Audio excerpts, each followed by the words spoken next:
As an employer, you must protect your workers and other people from harm. Look for things that could cause injury or illness and decide if you're taking reasonable steps to prevent them. This is called assessing risk, and it's straightforward for most small businesses. It's just one part of how you can manage risk to keep people safe and healthy at work.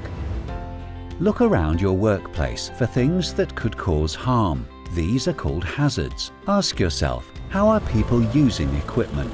Are they working in disorganized or unsafe ways? Is your workplace in a suitable condition? For example, are walkways always clear? Your accident book and sickness records might help identify less obvious hazards. Think about hazards to health like repeated or heavy lifting, using chemicals, and causes of work-related stress. Pay attention to potentially vulnerable people, like pregnant workers, young people, or those with disabilities.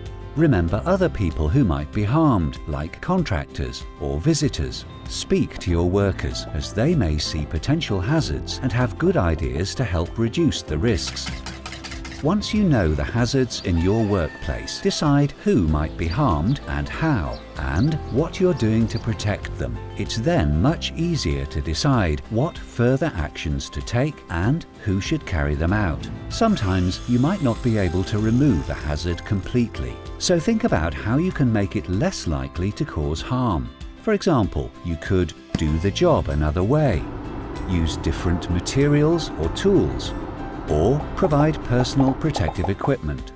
If you employ 5 or more people, you must record the hazards, who might be harmed, and what you're doing to control the risks. You can use our risk assessment template and examples to help you.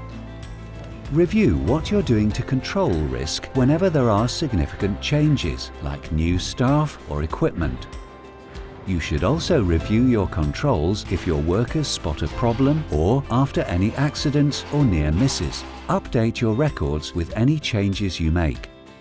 Protecting people is about what you do to control risks, not the forms you fill in.